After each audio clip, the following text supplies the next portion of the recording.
purpose for the book of Revelation is to inform Christians about the return of Jesus and the events that will precede this second coming.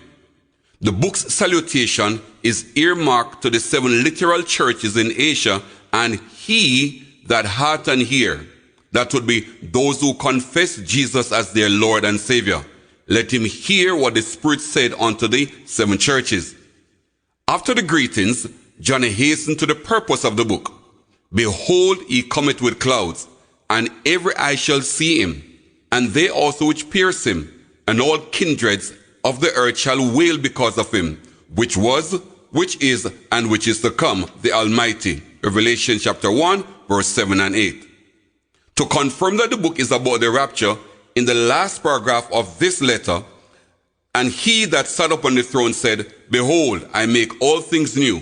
And he said unto me, Write, for these words are faithful and true. And he said unto me, It is done. I am Alpha and Omega, the beginning and the end. I will give unto him that is athirst of the fountain of the water of life freely.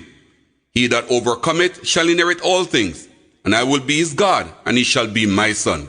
Revelation chapter 21, verses 5 to 7. Behold, I come quickly. Blessed is he that keepeth the sayings of the prophecy of this book. And behold, I come quickly, and my reward is with me to give every man according as his work shall be. He which testified these things said, Surely I come quickly. Amen. Even so, come Lord Jesus. Revelation chapter 22, verses 7, 12, and 20. After establishing his authority in chapters 4 and 5 to open the book, Jesus told John that the events between chapters 6 and 20 must happen before the rapture, including the rise of the Antichrist in chapter 6 and the wrath of God represented by the 7 trumpets and bowls. It is in the last trumpet, Paul said, we shall be changed. What then is the rapture? The expression from Paul that we shall be changed from mortal to immortality, from one state of being into another, goes way back to the fall of Adam and Eve. Remember that at creation, God blew into man the breath of life, not eternal life. Adam was neither mortal nor immortal. To become mortal or immortal, Adam had to make that choice between the tree of life and the tree of knowledge of good and evil, life eternal or death. He chose death. While repentance, the born-again experience, spiritually brings the breath of life back into awareness and relationship with God, the physical body still requires the change to a spiritual one. According to Paul, the rapture causes this change from one state of being into another, from mortal to immortality, from flesh to spirit. Let us listen to Paul speaking in 1 Corinthians chapter 15. But some man will say, How are the dead raised? And with what body do they come? 1 Corinthians 15:35. In his own response, Paul said, God giveth it a body as it had pleased him, and to every seed his own body. So also is the resurrection of the dead. It is sown in corruption, it is raised in incorruption. It is sown a natural body, it is raised a spiritual body. There is a natural body and there is a spiritual body. Behold, I show you a mystery. We shall not all sleep, but we shall all be changed. In a moment, in the twinkling of an eye, at the last trump. For the trumpet shall sound, and the dead shall be raised incorruptible, and we shall be changed. 1 Corinthians 15:38, 42, 44, 51, and 52. The rapture is the change from mortal to immortality, a change that should have occurred in the Garden of Eden if Adam had taken the tree of life to live forever. Paul said that this rapture, this change, will occur at the coming of Christ at the last trump. In talking to the Thessalonians, Paul said, But I would not have you to be ignorant, brethren, concerning them which are asleep, that ye sorrow not, even as others which have no hope. For if we believe that Jesus died and rose again, even so, them which also sleep in Jesus will God bring with him. 1 Thessalonians 4:13 and 14. Paul assures us that as Jesus rose and went to heaven, God will also bring to heaven those who died in Jesus. Paul continues to speak to the Thessalonians.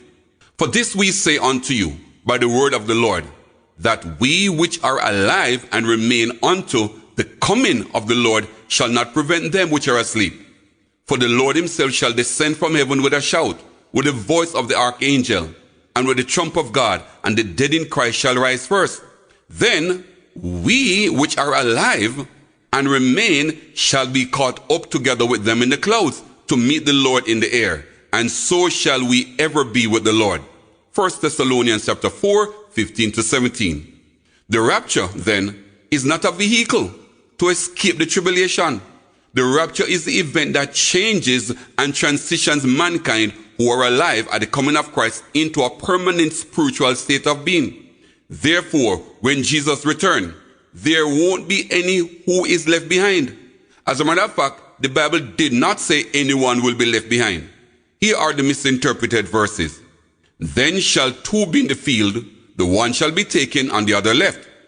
Two women shall be grinding at the bill. One shall be taken and the other left. Matthew 24, verses 40 and 41. The rapture is the final event in the sequence of end-time prophecy. No one is left behind. No one can be left behind. Adam and Eve did not transition into eternal life because the devil deceived them. The Christian's hope is in this rapture, the resurrection of the dead and the change from mortal to immortality. We must know the truth about the rapture, what it is, and when will it happen. Some incorrectly teach that no sign precedes the rapture. That is not true. So let's observe some of these signs. Some persons may believe that it's not important to know the timing of the rapture. But the fact that God told Ezekiel, Daniel, Zechariah, Malachi, Matthew, Mark, Luke, John about this single event makes it very important to know. In the book of Matthew chapter 24 verse 3, the disciples asked Jesus 3 questions. The first question, when shall these things be? This question was regarding the buildings of the temple that the disciples were showing Jesus. Jesus told them that the buildings would be destroyed, and this prophecy was fulfilled in AD 70 and subsequently fulfilled the rebirth in 1948 of the dry bones prophesied by Ezekiel. In the second question, the disciples asked about the signs of Jesus' return and the end of the world. Notice, the signs of Jesus' coming are the same signs that points to the end of the world, not a church age, as the deceiving devil is telling many today. The disciples were not asking about the end of a church age. They were asking about the end of the world at Christ's coming. There is no such thing in the Bible as church age. The devil is the one promoting the idea that the rapture brings that church age to an end and those left behind will face the tribulation. This is a deception. Jesus said, take heed that no man deceive you, for many shall come in my name saying, I am Christ, and shall deceive many. Matthew 24, 4 and 5. The deception that Christ spoke about was in context to his coming, the timing of the rapture. To impersonate Jesus and to convince men that Jesus has returned, the Antichrist will first sit in a place of worship in Israel, then uses signs and wonders to persuade men that he is the Messiah. Paul said the Antichrist opposeth and exalteth himself above all that is called God or that is worshipped, so that he, as God, sitteth in the temple of God, showing himself that he is God. 2 Thessalonians 2 verse 4. Jesus said, for there shall arise false Christs and false prophets, and shall show great signs and wonders, insomuch that if it were possible, they shall deceive the very elect. Matthew 24. John said, and he doeth great wonders, so that he maketh fire come down from heaven on the earth in the sight of men, and deceiveth them that dwell on the earth by the means of those miracles which he had power to do in the sight of the beast, saying to them that dwell on the earth, that they should make an image to the beast, which had the wound by a sword and did live. And he had power to give life unto the image of the beast, that the image of the beast should both speak and cause that as many as would not worship the image of the beast should be killed. Revelation 13, 14 to 16. The signs, wonders, miracles, the ability to give life to an image, and the declaration that he is the Messiah is the reason why Jesus said, take heed that no man deceive you. the Antichrist must come before the Christ. Then, like an echo of Jesus, the Apostle Paul said that the man of sin must be revealed before the rapture and the return of Jesus. Now we beseech you, brethren, by the coming of our Lord Jesus Christ, and by our gatherings together unto him, let no man deceive you by any means, for that day, the rapture, shall not come, except there come a falling away first, that is the Christian church being deceived, and that man of sin be revealed, the son of perdition. 2 Thessalonians chapter 2, verse 1 and 3. Common sense alone will tell you that if Jesus comes before the Antichrist, then the Antichrist cannot appear afterwards and pretend to be Jesus. Both Jesus and Paul have warned us not to believe anyone who tells us that we are raptured before the tribulation, for that is the deception. Some of the other signs that precede Jesus' return in Matthew 24 are nations against nations, kingdoms against kingdom, pestilence, famine, earthquakes, affliction, death, and hatred towards Christians, betrayal amongst Christians, wide-scale sinning, and the love of many waxing cold. Jesus said that these are the beginning of sorrows and must come to pass, but the end is not yet. Therefore the Lord said, he that shall endure unto the end, the same shall be saved. So which end is Jesus talking about? The end of the world. That was what the disciples were asking him about. So if Jesus said you must endure being saved, there must be something to endure, and that is the tribulation. Now, some misguided persons will say Christians are not appointed to wrath. That is true. We are not appointed to wrath, because the wrath and the tribulation are two different things. The tribulation is what the devil does to people. On the other hand, the wrath of God targets the Antichrist, the false prophet, and those who worship the devil. It is clear Christians are not appointed to wrath, but must endure the tribulation. Another sign that precedes the coming of Christ is the everlasting gospel. Still, in Matthew 24, Jesus said, and this gospel of the kingdom shall be preached in all the world for a witness unto all nations, and then shall the end come. The Lord is not depending on mankind alone to deliver the gospel unto all nations. So John said, and I saw another angel fly in the midst of heaven, having the everlasting gospel to preach unto them that dwell on the earth, and to every nation and kindred and tongue and people, saying with a loud voice, fear God, and give glory to him, for the hour of his judgment is come, and worship him that made heaven and earth. Revelation 14, verses 6 and 7. The end still hasn't come, because other angels come after this angel that had the everlasting gospel. Another crucial sign will be the rise of the Antichrist. The tribulation is a sign that points to the rapture, but the rapture is not a sign that points to the tribulation. Jesus is still speaking to the disciples, so let's listen to them. When ye therefore shall see the abomination of desolation, spoken of by Daniel the prophet, stand in the holy place, then let them which be in Judea flee into the mountains, for then shall be great tribulation, such as was not since the beginning of the world, to this time, no, nor ever shall be. Then, if any man shall say unto you, lo, here is Christ, or there, believe it not. Matthew 24, 15, 16, 21, and 23. In other words, Christ is saying, when you see the Antichrist, flee, for then shall be great tribulation.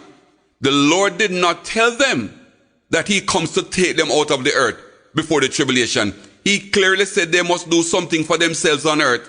Flee. In Matthew chapter 24, Jesus gave a detailed outline of signs that points to the rapture, his return. But to be more specific about the sign that is nearer to his coming, in verses 29 and 31, he said, immediately after the tribulation of those days shall the sun be darkened, and the moon shall not give her light, and the stars shall fall from heaven, and the powers of the heaven shall be shaken. And then shall appear the sign. This was what the disciples asked for. The sign of the Son of Man in heaven. And then shall all the tribes of the earth mourn, and they shall see They shall see the Son of Man coming in the clouds of heaven with power and great glory.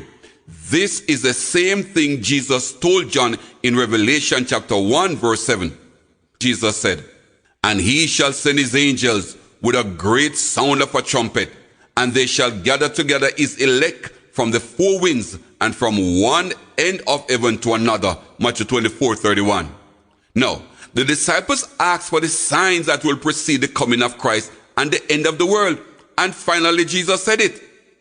"Immediately after the tribulation, then shall appear the sign of his coming with the sound of the last trumpet, and will gather his people." That is the rapture. Luke said it this way: "And when these things, the signs, begin to come to pass, then look up and lift up your heads, for your redemption draweth nigh." Luke 21:28. Luke said, "When you see, then look up."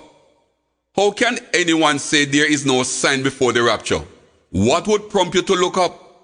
How could you listen to Jesus saying that he comes after the tribulation, and then let someone come and tell you that Jesus come before, and you believe that? The prepositions before and after identifies two different positional places. Jesus said he comes after the tribulation, not before. If someone misunderstood Jesus, we can say that was a misinterpretation. But if the same person listened to Jesus saying he comes after the tribulation, and then tell others that Jesus comes in a secret rapture before the tribulation, then that person is a liar and a deceiver who needs salvation. On the matter of secret rapture, there is nothing secret about Christ's coming. His coming brings the world to an end, and everyone will know. In the book of Daniel chapter 2, verses 34 and 44, Daniel said, "Thou sawest still a stone was cut out without hands, which smote the image unto his feet that were of iron and clay, and break them to pieces. And in the days of these kings shall the God of heaven set up a kingdom which shall never be destroyed. And the kingdom shall not be left to another people, but it shall break in pieces and consume all these kingdoms, and it shall stand forever." According to Daniel, when Jesus returned, that's the end of the world. There's no secret about that. And in chapter 12, verse 2, Daniel said, "And many of them that sleep in the dust of the earth shall awake, some to everlasting life, and some to shame and everlasting contempt. The dead, both righteous and unrighteous, are raised at the end of the world." Any secret in this? I don't see any. It is the judgment, and every man must be present. There's no secret about that. Then John in the book of Revelation chapter 1 verse 7 said, "Behold, he cometh with clouds, and every eye shall see him, and they also which pierced him, and all nations of the earth shall wail because of him." Can you tell me what is secret in "every eye shall see him"? Every eye shall see him, and you call that a secret coming? No, if every eye shall see him, it includes those who pierced or rejected him. Aren't these sinners? So if sinners are also seeing Christ at his coming, is it a secret coming? The same people who are promoting a secret rapture also list Christ's coming in Zechariah chapter 14 and Revelation 19. Let us examine these allegations. Zechariah chapter 14 verse 3 to 5. "Then shall the Lord go forth and fight against those nations, as when he fought in the day of battle. And his feet shall stand in that day upon the Mount of Olives, which is before Jerusalem on the east. And the Mount of Olives shall cleave in the midst thereof, toward the east and toward the west. And there shall be a very great valley, and half of the mountain shall be removed toward the north, and half of it toward the south. And he shall flee to the valley of the mountains." This is not a coming. It is not the rapture. Zechariah is telling us that Jesus will take a stance to protect his people by creating a path for them to flee. They are fleeing on earth, they are not fleeing to heaven. Let's look on the other misquotation in Revelation.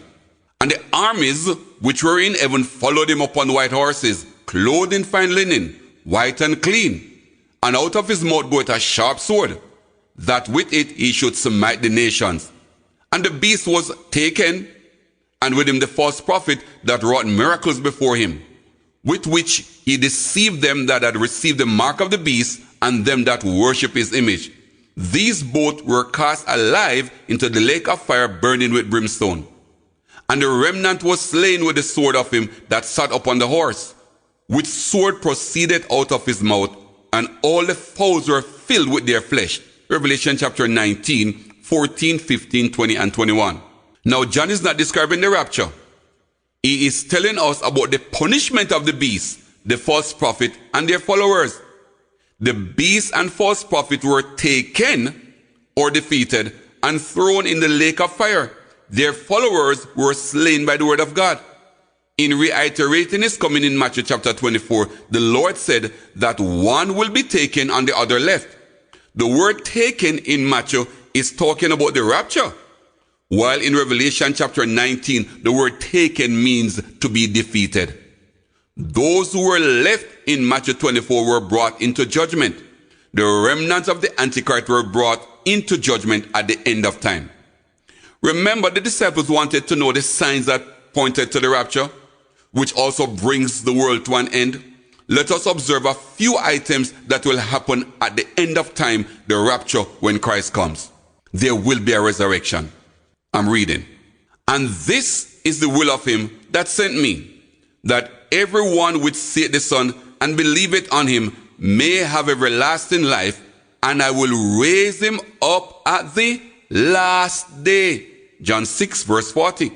No man can come to me except the Father which hath sent me draw him, and I will raise him up at the last day. John 6 verse 44.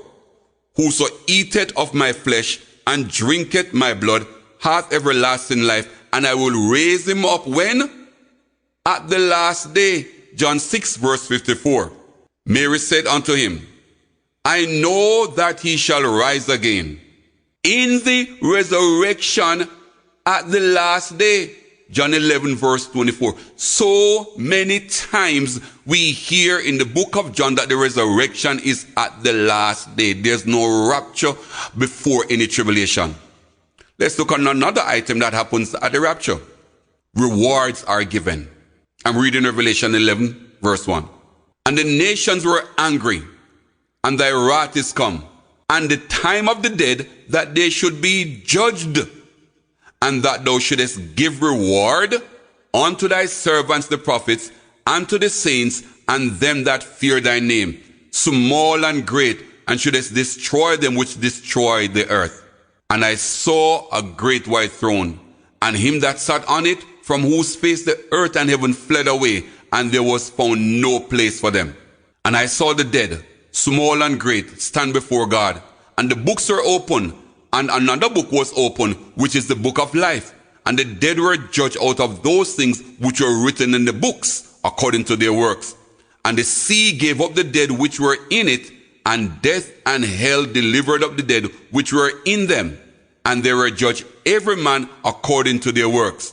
And death and hell were cast into the lake of fire. This is the second death. And whosoever was not found written in the book of life was cast into the lake of fire. Revelation 20, verse 11 to 15. Let both grow together until the harvest. And in the time of the harvest, I will say to the reapers, gather ye together first the tares, and bind them in bundles to burn them, but gather the wheat into my barn. Matthew 13, verse 30. So we see that rewards are given at the end of time, not before the tribulation. Another thing that happens at the rapture, Christ reigns forever. Revelation 11:15 says, and the seventh angel sounded, and there were great voices in heaven saying, the kingdoms of this world are become the kingdoms of our Lord and of his Christ, and he shall reign forever and ever. The disciples asked for the sign of Christ's coming. The same sign that points to the coming of Christ is the same sign that points to the end of the world. And Jesus told them that he comes at the end of time. There is no discussion about Jesus coming before a tribulation and then he comes again. Let us recap today's lesson. Adam became mortal because he chose death. For this reason, there's a need for a rapture. The rapture is not an escape vehicle to avoid the tribulation. The tribulation is one of the signs that points to the rapture. The rapture is not a sign that points to the tribulation. The Antichrist will impersonate Jesus and sit in a place of worship in Israel and declare that he is God because he is the deceiver that tell mankind that he comes before the Christ. Jesus said, immediately after the tribulation of those days, we will see the sign of the Son of Man coming, and we will hear the last trumpet.